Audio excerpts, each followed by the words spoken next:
Hey internet, welcome back to my channel. Today I have a Colourpop mystery box unboxing video for you. They've done these before apparently. I was just reading the reviews before I actually purchased it, and there were a lot of good reviews on it, so I thought I would give it a shot. I don't have a lot of Colourpop products. I suspect that's going to change pretty soon because I'm pretty impressed with what came in the box and I really want to try a lot more products. So be prepared for some Colourpop hauls in the future.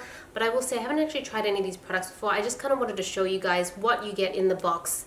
And if you think it's good value, these boxes, at least this box was sold for $49 US, which is around 65 Australian dollars. And I think for 65 Australian dollars, 65, $70, this is actually pretty good. There's quite a lot you get out of it. So I think it's worth it. And for the most part, from the limited exposure I've had to Colourpop, I generally like their products, no real issues with them. So hopefully these will be good. If you want to see individual reviews on any of these, then be sure to check out my blog, fablesandfashion.com. That's mostly where I think I'm going to do individual product reviews from now on.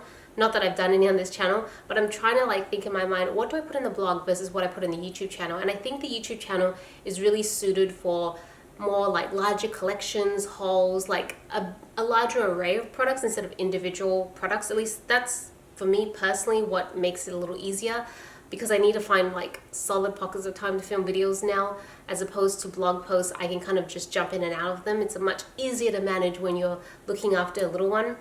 And I'm still going to upload any travel vlogs, fashion. I still wanted to do cosplay. I just don't think I'm going to have time right now, but I still have all my old cosplay stuff. I still have my sewing machine, so we'll see how that goes. But yeah, let's just get right into the whole video. So the first product are these Later Hater blemish stickers. I'm not sure if most people are familiar with the concept of blemish stickers. I like to use the ones that come from Asia, from Asian brands. I just find that they work really well, but I've not actually tried any of these ones before. But you can see they're little adorable stickers. They are coated with, I have no idea what the product is, but some sort of medicinal product that is supposed to help reduce the severity of your pimples. So if you do have any blemishes on your face, you can, before you go to sleep or whenever you wash your face, put one of these over it, and usually within, say, 24 hours, it should reduce the redness and size of it. That's generally the concept of blemish stickers. I'm not sure if that's the concept with this one. I think it is. Reduce potential scarring.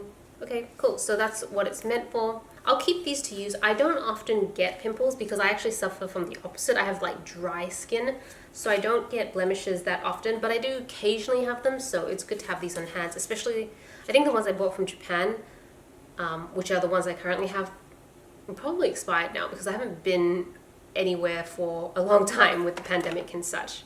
Next product is this flat brush kabuki brush. I don't know, I can't speak English today. F23 flat kabuki brush. Let's just have a look. Okay. Oh, this is really nice. So this is going to be really great for foundation, liquid foundation. That's what I would use it for. It's a really nice brush though. I hadn't tried any of Colourpop's brushes before. The quality is probably not the best, but then again, Colourpop is a more affordable brand. It's really soft. I think it's going to work really well. So I'll add that to my little foundation pile. I'm just going to go through the skincare products. So there were quite a few skincare products here, and I've not actually used any of Colourpop's skincare products before. I've mostly just used their makeup products. So this one here is a hydrating hyaluronic mist.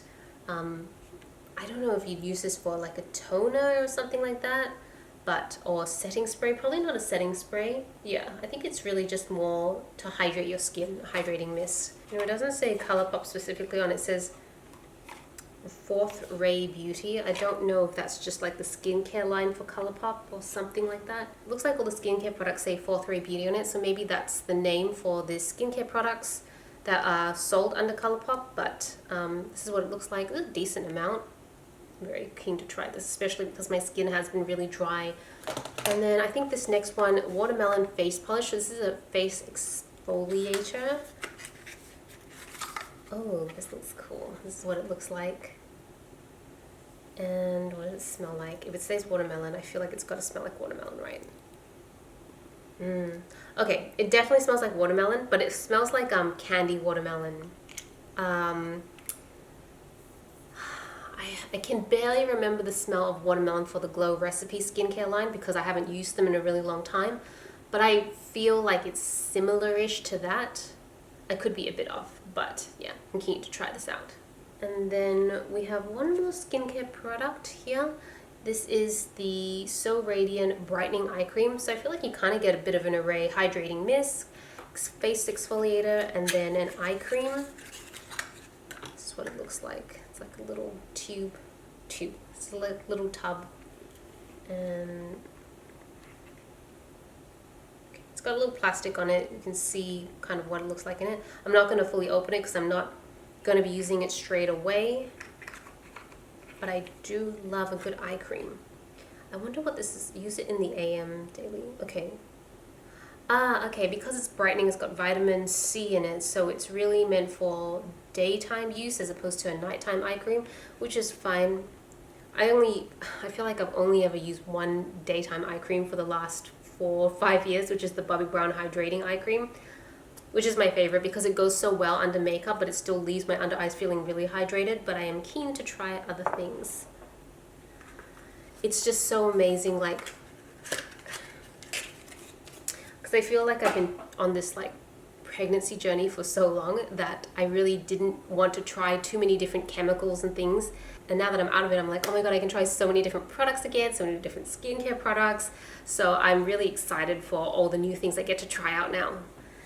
Alright, these ones are not really skincare products. They do say Colourpop on them, but I don't know, I would kind of use them with my skincare routine. These are 2 lip scrubs, lippy scrubs is what they call, Coco Loco and By the Bushel. So this one looks like it's more coconut flavored. Let's open this up. Really similar tub to the eye cream, just a little bit taller, but otherwise really similar. Got the lip scrub on it, and yep, smells like coconuts. I'm not the biggest fan of coconut, if I'm totally honest, so I don't know whether I might give this to someone.